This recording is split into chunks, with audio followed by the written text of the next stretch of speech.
Hello दोस्तों। तो भाई हमने भी वायरल लेज़ी मोमोज बना लिए हैं और बहुत ही सॉफ्ट टेस्टी बने हैं। और इन्हीं के साथ में हमने इंस्टेंट मोमो चटनी बनाई है और जो रेगुलर मोमो बनते हैं मार्केट में वो भी बनाए हैं। तो ये सभी मैं आपसे इस वीडियो में शेयर करूँगी। आप पूरी वीडियो में बने रहना, स्टेप बाय स्टेप समझाऊँगी। तो ये मैंने एक बंद गोभी ली है, इसको मैंने कट करके बारीक बारीक कट कर ली है, मतलब थोड़े मोटे टुकड़ों में। और मैंने सोचा कि भाई हम भी चॉपर में चॉप कर लेंगे, तो मैंने इसे चॉपर में डाला और शुरू किया। तो दोस्तों मेरे से तो ये हो नहीं पाता चॉपर में, मेरे तो हो जाता है पेट में दर्द और मैं हो गई थी परेशान। तो मैं मिक्सी का जार लाई और मैंने ये 2 बारी में करके और प्लस मोड पर इसको चलाना शुरू कर दिया। तो भाई ये मेरा काम इजी हो गया क्योंकि मेरे पेट में हो जाता है दर्द चॉपर से। मैं चॉपर बहुत कम यूज़ करती हूँ, आपको पसंद आए तो ज़रूर यूज़ करें, बट मैं तो नहीं कर पाती। तो चलिए अब 2 बारी में मैंने ये पीस ली है। अब हम इसमें डाल देंगे नमक। नमक डालने से इसका एक्स्ट्रा पानी रिलीज़ हो जाएगा और फिर इनको लेज़ी मोमोज बनाने में बहुत इजी रहेंगे। दोस्तों मैं आपको बता दूं, लेज़ी मोमोज की मैं स्टेप बाय स्टेप आपको सब बातें बताऊंगी। लेज़ी मोमोज में कभी भी पानी नहीं होना चाहिए क्योंकि फिर वो जब हम पानी में डालते हैं तो ख़राब हो जाते हैं। तो ये पनीर मैंने घर में ही जमा कर रखा हुआ था, 2 दिन हो गए थे, तो मैंने सोचा चख कर देखती हूँ ठीक है क्या। तो बिल्कुल ठीक है। अब हमने इसके लिए प्याज कट करनी शुरू की। तो दोस्तों आप प्याज को बिल्कुल भी पीसना मत, ना चॉपर में ना उसमें जार में, क्योंकि ये पानी ज़्यादा रिलीज़ करती है और फिर टेस्ट हो जाता है ख़राब। तो आप चाकू की हेल्प से ही बारीक बारीक कट कर लें और इसमें मिक्स करके साइड में रख दें जब तक इसका पानी निकल जाएगा। तो देखिए इसमें से कितना पानी निकल रहा है। फिर भी मुझे डाउट था क्योंकि मैं पहले भी लेज़ी मोमोज बनाकर देखे थे तो ख़राब हो गए थे, तो इस बार मैं ख़राब करना नहीं चाह रही हूँ। तो इसलिए मैंने इसमें कढ़ाई में इनको डाला और इनको भूनना शुरू कर दिया जिससे एक्स्ट्रा पानी सूख जाए। और थोड़ा सा मैंने साइडों में इसमें घी डाला, देसी घी 2 चम्मच के करीब डल गया है। अगर जो आप चाहें तो पहले इसमें ऑयल डालकर गरम करके उसमें हल्का हल्का इसको सोते कर लें, मतलब भून लें हल्का सा, तो ये नरम भी हो जाएगी और एक्स्ट्रा पानी भी इसका ख़त्म हो जाएगा। तो चलिए अब हम ये भून ली है, अब हम इसको इसमें डाल लेंगे हल्की सी ठंडी करके जब डालना। अब आपको जो भी पसंद है स्टफिंग में वो डाल लेना। दोस्तों मैं तो मतलब मैं आपको बताऊं, मैंने ना पहले ही नमक डाल लिया था बस, फिर मैंने इसमें स्टफिंग में कुछ नहीं डाला। तो आप थोड़ा सा इसमें सामान डाल लेना, आपको जो चीज़ें पसंद हो, अदरक हो, हरी मिर्च हो। भाई मेरे बेटे को अदरक पसंद नहीं है और छोटे बेटे को हरी मिर्च मुँह में आ जाती है तो वो गुस्सा होता है। तो मैंने अदरक और हरी मिर्च नहीं डाली है स्टफिंग में, ओनली मैंने नमक डाला है। अब ये मैंने मैदा लगा ली है क्योंकि लेज़ी मोमोज के लिए तो हमने लड्डू बनाकर फ्रीज में रख दिए हैं। आपको इस बात का ध्यान रखना है, आधे घंटे के लिए उनको आपको रखना है सेट होने के लिए। अगर जो आप तुरंत ही बनाने लगेंगे तो वो पानी में घुल जाएंगे। अब मैदे का मैंने डो लगाना शुरू किया क्योंकि अभी मैंने इसमें नमक और घी नहीं डाला, तो इसलिए पहले इसको मसल कर अब मैंने थोड़ा सा घी डाला 1 चम्मच और थोड़ा सा नमक, इसको मिक्स करके डो को इसमें मसलना शुरू कर दिया जिससे कि डो सॉफ्ट भी बनेगा और आपको ऊपर का कवर फीका नहीं लगेगा, नहीं तो फीके फीके मोमोज अच्छे नहीं लगेंगे। अब मैंने इसको एक पन्नी में रख कर 5 मिनट के लिए सॉफ्ट होने के लिए रख दिया जब तक हम इंस्टेंट वाली चटनी बना लेते हैं। तो 4 टमाटर मैंने इसमें कट कर दिए हैं और भाई मैंने मंगाया जिंजर और गार्लिक पेस्ट क्योंकि दोस्तों मेरे पास ना जिंजर था ना गार्लिक था और मुझे ये चटनी ज़रूर बनानी थी। तो 8-10 हरी मिर्चें, लाल मिर्चें, और इसमें मैंने 7-8 काजू और देगी मिर्च 1 चम्मच और 1 चम्मच मैंने वाइट नमक और थोड़ा सा धनिया पाउडर डाला और पानी डालकर इसको पीस लिया। भाई वाकई में चटनी तो बहुत टेस्टी बनी, मैंने तो जो सोचा भी नहीं था। आज चटनी ऐसी बनी कि सभी को इतनी पसंद आई, गजब। अब हम इसमें छोका लगाएंगे अभी थोड़ी देर बाद। जब तक हम मोमो स्टफ़ करते हैं तो मैंने 2 पार्ट में डिवाइड कर लिया है। थोड़ा सा स्लिप पर मैदा डालकर इसको जितना आपसे पतला हो सके इतना बेल लेना। जैसे आप रोटी बेलते हैं ना, जितनी पतली रोटी बेलते हैं इतना तो पतला इसको होना ही चाहिए। ज़्यादा मोटा कवर होगा तो भाई खाने में भी टेस्टी नहीं लगेगा और मैदा मैदा सी रहेगी। तो चलिए इसको बेल लेते हैं। जितना मैं मुझसे बेला मैंने उसको इतना बेल लिया। फिर मैंने एक कटोरी ली और कटोरी से मैंने इसको कट कर लिया है। तो दोस्तों मैं आपको बताऊं, जो रेगुलर मोमोज़ हैं वो मैंने फ़र्स्ट टाइम ही स्टफ़ किए हैं। भाई खाए तो काफ़ी हैं, स्टफ़ नहीं किए हैं। तो देखते हैं आज स्टफ़िंग कैसे करती हूँ और कैसे इनको मोड़ती हूँ और कैसे इनको बनाती हूँ। तो पहला मोमो मैंने तैयार करना शुरू किया। हल्की सी साइड में मैंने पानी लगा लिया जिससे अच्छी तरह से ये चिपका भी रहे। तो इसकी फोल्डिंग जो है मैंने थोड़ी उल्टी की थी पहले वाले मोमोज़ की, मुझे समझ में नहीं आ पाया, मैंने पीछे से शुरू कर दिया था। चलो कोई बात नहीं, अब दूसरा मोमो हम ठीक से फोल्ड करेंगे।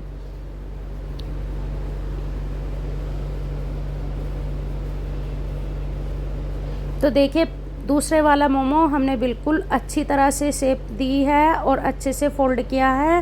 तो इस तरीके से ही आपको फ़ोल्ड करना है। मोमोज़ फ़ोल्ड करना भी एक थोड़ी सी कला है, तो इसको भी ध्यान से देखें मोमो कैसे फ़ोल्ड करने हैं। तो इस तरीके से मैंने 4 मोमो ये वाले फ़ोल्ड किए। एक मैंने रोज़ वाला बनाया क्योंकि बच्चों को देखने में अट्रैक्टिव सा लगता है, रोज़ वाला मोमो अच्छा भी लगता है। और 2 मोमो मैंने पोटली वाले बनाए। तो ये 2 मोमो मैं पोटली वाले बना रही हूँ, जो खासकर हम मतलब ठेले वाले मोमोज़ लाते हैं उससे। अब इस पहले वाले बैच को मैं स्टीम होने के लिए रखती हूँ। और दोस्तों स्टीम आपको अच्छी तरह से करना है, बेशक आप बीच में खोल कर देख लेना और 5 मिनट बाद आप इसे खोलना और थोड़ा सा हल्का हल्का सा इस पर घी लगाकर फिर से ढक देना। और उबलते हुए पानी पर ही मोमोज़ स्टीम होने के लिए रखना। जब तक उबाल ना आए तब तक आप स्टीम होने के लिए मत रखना। चलिए अब हम इनको ढक देते हैं हल्का हल्का सा घी लगाकर। तो देखिए ये मैंने 5-10 मिनट बाद के खोले और मैंने फिर से इनके ऊपर हल्का हल्का सा घी लगाया। तो दोस्तों जो हम घर में मोमोज़ बनाते हैं तो उनका फ़ायदा यही होता है, ये अच्छे से भी बनते हैं और हम अपने घर में अच्छे से पका भी सकते हैं। अब मैंने इनके ऊपर देगी मिर्च डाली, चिली फ्लेक्स डाली और ऊपर से सीजनिंग डाल दी। उससे टेस्ट और भी 2 गुना बढ़ गया और मोमोज़ खाने में भी स्वादिष्ट बने।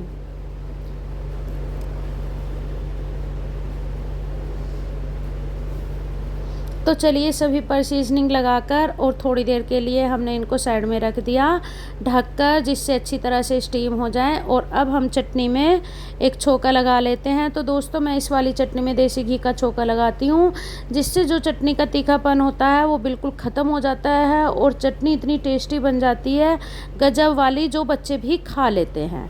तो चलिए पहला बैच तैयार करते हैं और बच्चों को सर्व करते हैं, क्योंकि बच्चों को लग रही है जल्दी। बच्चे बोल रहे हैं आज मम्मी मोमोज़ बना रही है, पता नहीं कैसे बनेंगे, तो हम चख के देखेंगे। तो सबसे पहले मेरा बड़े वाला बेटा आया और कहने लगा हमें चखाओ और हमें पता चलेगा, हम आपको बताएंगे कि आज मोमोज़ आपने कैसे बनाए। तो चलिए इसकी प्लेट लगा देते हैं।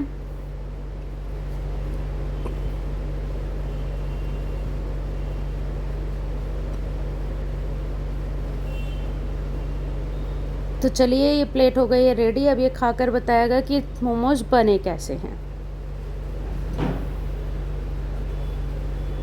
तो चलिए इसको तो लगे हैं स्वादिष्ट। और अब हम सारी चटनी एक प्लेट में कटोरी में रिता कर रख लेते हैं और हम लेज़ी मोमोज़ की तैयारी करते हैं।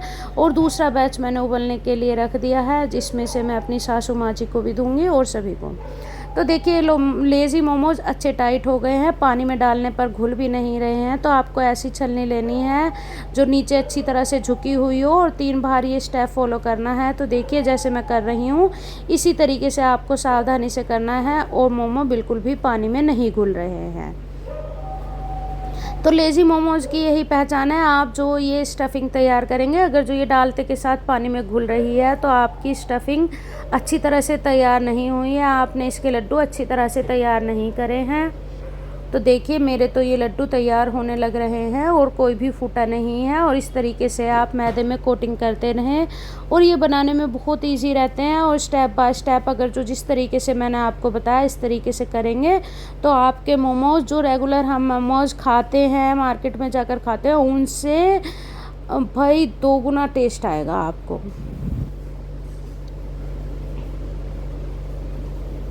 तो देखिए 3 बार आपको इस तरीके से, ये प्लेट तो खाली हो चुकी है, अब दूसरी प्लेट फिर से तैयार हो गई है और इसमें मैंने कुछ अलग अलग शेप के मोटे मोटे छोटे छोटे मोमो बनाए थे। तो चलिए एक प्लेट में अपनी सासू माँ जी के लिए भी लगा देती हूँ। भाई उन्होंने तो आज के मोमोज़ खाकर कहा कि भाई इतने टेस्टी मोमोज़ बने हैं कि मुझे तो खाना खाने की ज़रूरत ही नहीं है। तो उन्होंने तो ये मोमोज़ खाकर बिल्कुल भी खाना नहीं खाया, तो ये 3 मोमोज़ उनको काफ़ी रहे। तो चलिए ये मोमोज़ तो हमारे रेडी हो गए हैं। अब हम लेज़ी मोमोज़ को स्टीम देते हैं और दोस्तों केयरफुली आपको स्टीम देनी है, नहीं तो आपके मोमोज़ हो जाएंगे बिल्कुल ख़राब, क्योंकि ये फूलते हैं, फूल कर 2 गुने हो जाएंगे और अगर जो इनको आप ज़्यादा पास रखेंगे तो ये फट जाएंगे और चिपक जाएंगे, तो सारा आपकी मेहनत हो जाएगी ख़राब। तो देखिए मैंने ये कितने खुले खुले रखे हैं और फिर मैं आपको बताती हूँ दूसरा स्टेप आपको कैसे करना है। तो देखिए ध्यान दीजिए, अभी पानी उबला नहीं है, जब पानी उबल जाएगा जब भी आप स्टीम होने के लिए रखें, हल्की सी भाप उठने लगे तो तब स्टीम ना रखें, अच्छी तरह से उबाल आए तब स्टीम होने के लिए रखें। अब आपको दूसरा स्टेप फॉलो करना है कि 5 मिनट बाद तुरंत खोल लें इसको, और खोलने के बाद इसके ऊपर घी लगाएं या आपके पास ऑयल स्प्रे हो तो उससे ऑयल स्प्रे करें। तो दोस्तों इसमें मैंने पूरी मोमोज़ की मतलब मोमोज़ वाली पूरी रेसिपी में देसी घी का यूज़ किया है, आप चाहें तो रिफ़ाइंड भी यूज़ करें।